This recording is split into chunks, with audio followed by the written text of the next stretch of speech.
very, very much for the honor of talking at this conference. To me, conflict really matters. So I love the title, and I'm going to start with, I have a dream. Like somebody else we know, and I'm sure, like you all have a dream. I have a dream that each individual, each one of us, will be able to recognize that conflict is important and good. That each one of us will learn to face conflict with our partners, with our family, with our friends, with our social community, at work, and in our society in general. And if we each one face our own conflictual issues, then each one of us will be adding to a more peaceful society. This is my dream. Now I know you're probably thinking she's a crazy psychologist, and all psychologists are a little mad. But I hope at the end of this talk, you'll recognize that maybe even if I am crazy, she's got some good points there. We tend, all of us, to be conflict averse. Or most of us, I should say. Most of us are conflict averse. Most of us are scared to say what needs to be said, because if we say what needs to be said, our partner may leave us. So we tend to evade conflict. Most of us evade it. We put our head in the sand and we pretend that it's not existent. Or we just turn away. We say we don't want to go there now. A few of us, a minority, enjoy conflict. We enjoy the fight and we go for it.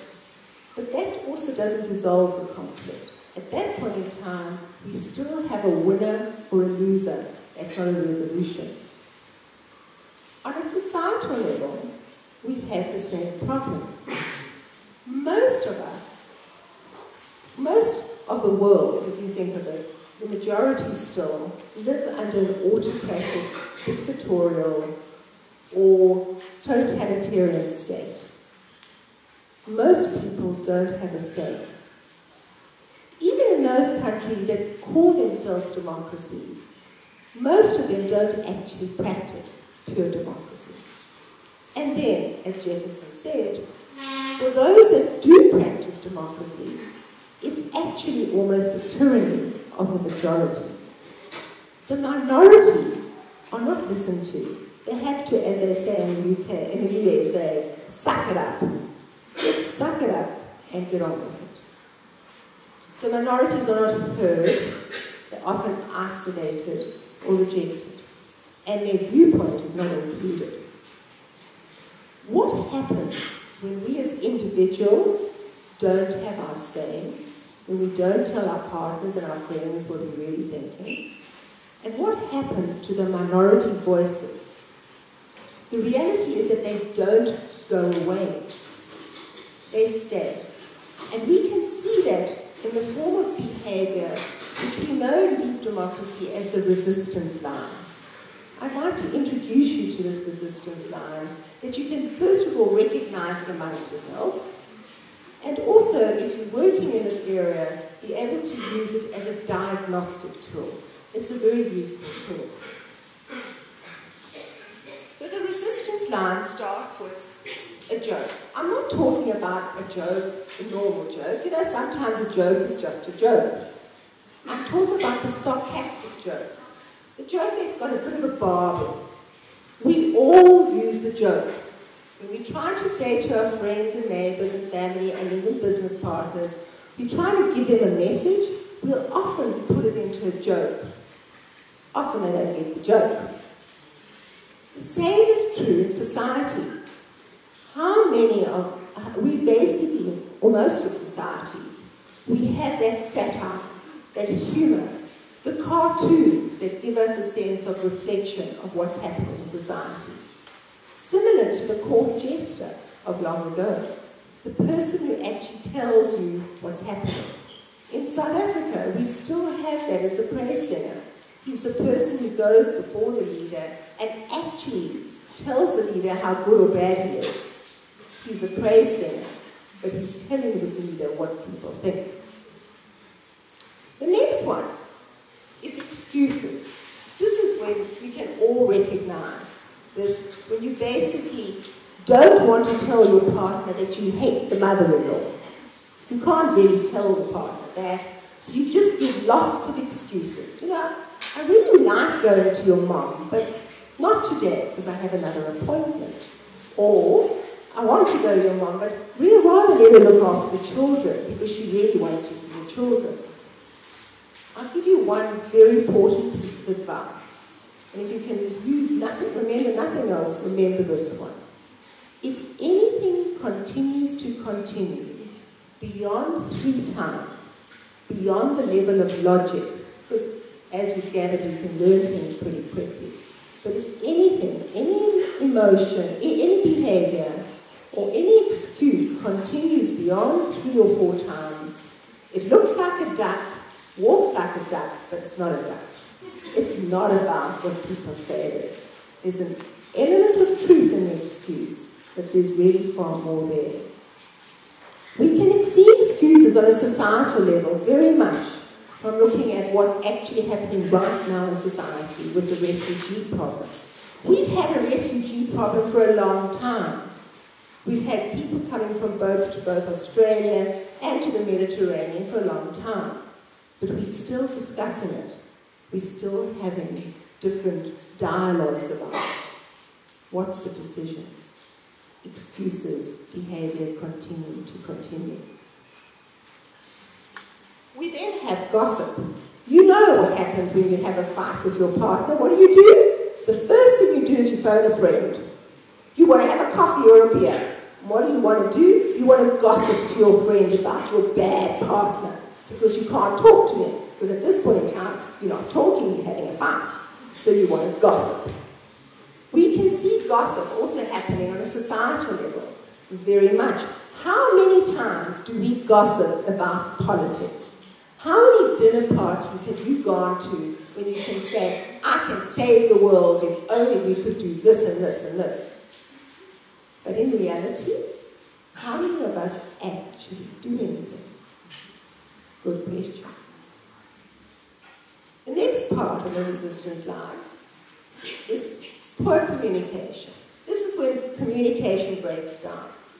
This is when you know, you can see it at the family wedding, when you know that you can't put Auntie Mildred and Uncle Fred together again, together at the same table, because they had a fight years ago.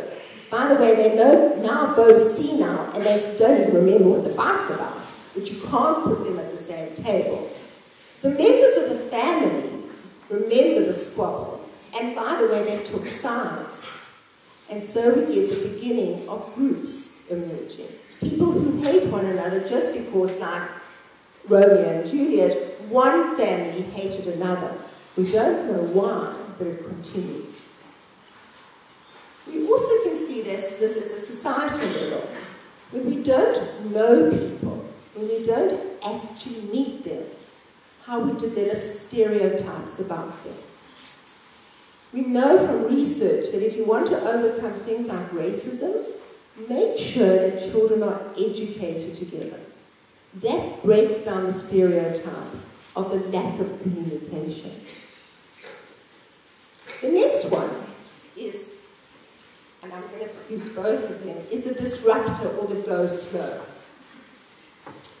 My daughter's just moved to China, and my grandson literally was having a tantrum in the lift or the elevator going down. He was having a 2-year-old tantrum saying, no, no, no, no. He stopped the lift.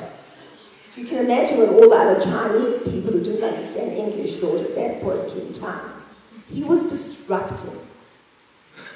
The same kind of thing is what's actually happening now in society as I'm speaking. Look at places like Israel, when there's total chaos, when people are killing one another. In the refugee issue, people are struggling. There's disruption and chaos all around the world. And it's moving very fast to the next level of strife. This is where you can see your teenager not wanting to go with you. You say to them, you've got to go to church. And they say, no ways, not doing this anymore. So you can feel the family strike. And the same too in society. I come from a country where we moved from an apartheid society to a democracy through strikes. Bloody strikes, in that there was a lot of bloodshed, but it was strike and not war. Strikes are very powerful. And finally, we come to that point of war separation. This is when, in your marriage, you finally say, it's not working. And you go to the divorce lawyer and you get a divorce. By the way, at this point in time, you may actually say the thing that needed to be said, because now it doesn't matter anymore if you tell him that you didn't like the mother-in-law. No longer matters. But sadly, in society, this is the time when we go to war. This is the time when the group that has not been heard long time ago finally overthrows and starts fighting. Let's look at this from a psychological group dynamic point of view. So first of all, each one of us, as the Americans say, awesome, each one of us is unique. Like a snowflake, each one of us is totally unique. It is awesome. Quite amazing. But if we look at Freud's iceberg here, and we see Freud who described the human psyche and likened it to an iceberg with the conscious above the surface of the water and the unconscious below the water, we can see at a conscious level we are looking unique, but at an unconscious level we share emotional feelings and the same sea of emotions. And we can see that, by the way, in all kinds of things. Ageism, sexism, racism. We all have it. You won't believe it, but just think about it. How many times have you said about your partner to yourself, oh, it's just like a man, or she's just like a woman? That's a little bit of sexism. Sorry to tell you, but it is. Or ageism. How many of us have been driving along on the road and somebody in front of us is going very slowly and we say, must be that old person again. And there we have it, a little bit of ageism. Each one of us in this world has a little bit of these issues in us. But what we tend to do is we tend to be mainstream about it. We don't acknowledge those feelings in us because they're not comfortable. So what we do is we tend to project them onto another group. We take those feelings and that other group becomes far larger. So what we don't own at a conscious level, we project onto the other. We stereotype people. We don't own the part of us that's in us. So, putting conflict on its head. Conflict is part of life. We are all unique, and diversity is what makes the world go round. It would be a very boring place if we were all the same. It's the friction, it's the difference that makes the creativity. But with difference also comes tension, because there's difference of opinion. How do we resolve the tension? What we need to do is we need to recognize that conflict is a growth opportunity. Instead of seeing it as bad, we have to recognize that this is the potential of actually uncovering a piece of wisdom. It's about lowering the waterline. It's about discovering a part of me that I tend to project onto somebody else. This is what deep democracy does. Deep democracy started in South Africa in the most difficult of situations, when racism was rife.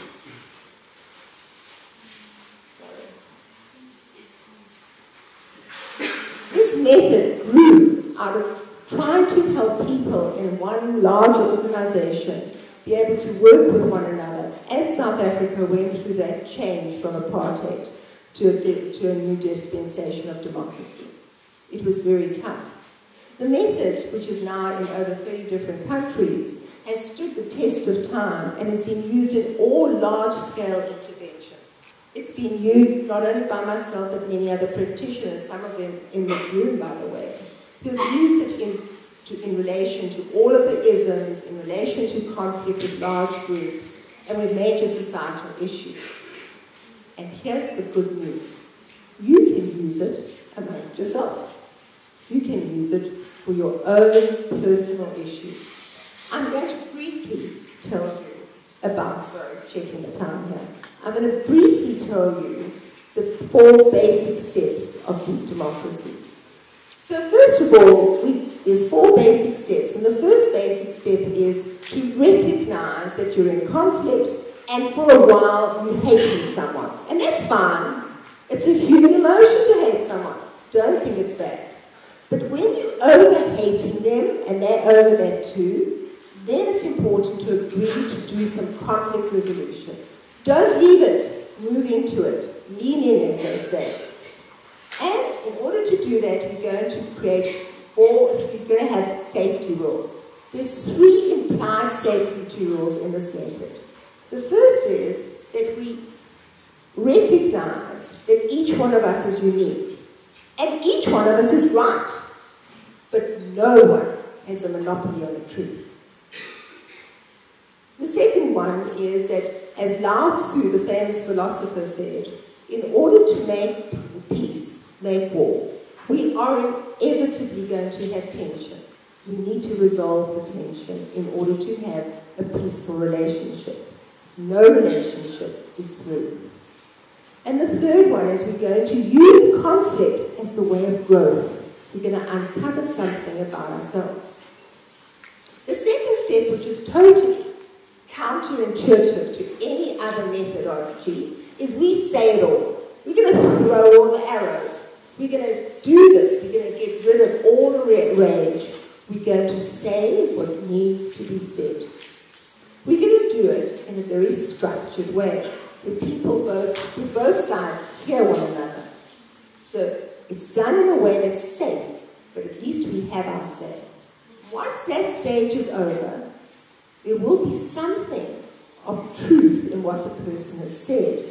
We need to own the grain of truth. We're being accused of being an axe murderer. We're not axe murderers, but maybe I discounted you at times. So we need to own the grain. This is uncovering your blind spot. This is what your partner is trying to show you, and this is what you can learn about. As I've said here, this is mining the gold in conflict. This is really why you're going into conflict. And finally, based on the grains, you're going to make a decision of how to go forward. And the decision will be creative. It will go beyond my view and your view. It will go to another space. You grow, I grow, and the solution is a creative one. I've shared my dreams. Hopefully, you don't think I'm too crazy and you agree with some of what I've said. I know that I'm going to, in the workshop that I do, show you how this method is done. So it's highly experiential and you'll experience it. But for those of you who can't come, we've brought out an app. I'm very proud of it. It's a you and me app. I think it's great for a person of 65 to actually have an app. And if you want to, you can test it on you. It's like a little facilitator. It helps you resolve your own personal issues. So take on the app if you can't come to the workshop. Thank you very, very much.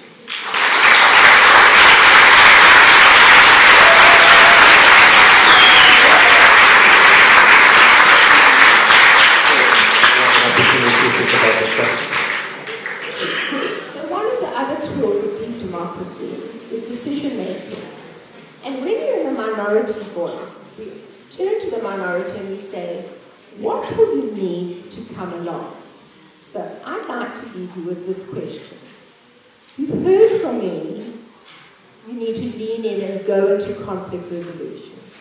Most of you are conflict averse. The question that I'm going to ask you is, what will you need to do the conflict? what would it mean for you to come along? Thank you.